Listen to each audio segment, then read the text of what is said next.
ସମସ୍ତଙ୍କୁ ଜୟ ଶ୍ରୀ ଜଗନ୍ନାଥ। ବହୁତ ଦିନ ପରେ ମୋତେ ସୁଯୋଗ ମିଳିଥିଲା ମୋ ମାମୁଁ ଘରକୁ ଯିବା ପାଇଁ। ତ ମୁଁ ୟାଙ୍କୁ କହିଲି ସୁବିଧା ଅସୁବିଧା ତ ଜୀବନରେ ସବୁବେଳେ ଲାଗି ରହିଥାଏ, ଭାବିକି ଯିବି କହିଲେ କେବେ ବି ବାହାରିକି ଯାଇ ହେବନି।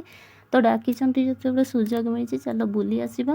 ପୁରାଣ ଶାସ୍ତ୍ର ଅନୁଯାୟୀ ଆମ ହିନ୍ଦୁମାନଙ୍କର ଓଡ଼ିଆ ଘରେ ଗୋଟେ ଝିଅ ଯେତେବେଳେ ପ୍ରଥମ କରି ରଜପତି ବା ଋତୁମତୀ ହୋଇଥାଏ, ଓଡ଼ିଆ ପରମ୍ପରା ଅନୁଯାୟୀ କିଛି ପୂଜାବିଧି ରଖାଯାଇଥାଏ। ସକାଳୁ ସକାଳୁ ତାଙ୍କର ପୂଜା କାର୍ଯ୍ୟକ୍ରମ ତ ସରିଯାଇଥିଲା ଓ ଆମେ ପହଞ୍ଚିବା ବେଳେ ପାଖାପାଖି ରିଲେଟିଭ୍ସ ମାନେ ମଧ୍ୟ ଖାଇ ପିଇକି ପଳେଇ ସାରିଥିଲେ। ଆମେ ପହଞ୍ଚି ଖିଆପିଆ କଲୁ।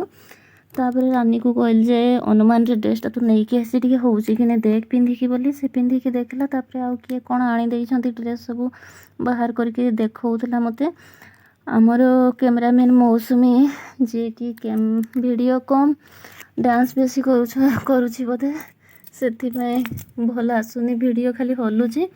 ତାପରେ ରାନୀ କହିଲା ଯେ ଚାଲ ଦିଦି ଟିକେ ଠାକୁରାଣୀ ଶାଳ ଆଡ଼େ ବୁଲି ଆସିବା ଆସିଛ ବେଳେ। ତ ମୁଁ ବି ବହୁତ ଦିନ ହେଲାଣି ଯାଇନଥିଲି ବୁଲିବା ପାଇଁ। ତ ମୁଁ କହିଲି ଚାଲ ତାହେଲେ ଯିବା। ଏଠି ଗେହ୍ଲି ମୁଁ ଆଉ ମୌସୁମୀ ରାନୀ ବାହାରି ଯାଇଥିଲୁ ଠାକୁରାଣୀ ଶାଳକୁ। ସନ୍ଧ୍ୟା ହେଇଯାଇଥିଲା, ତେଣୁକରି ବେଶୀ ସମୟ ନ ରହିକି ଆମେ ବୁଲିକି ପଳେଇ ଆସିଥିଲୁ।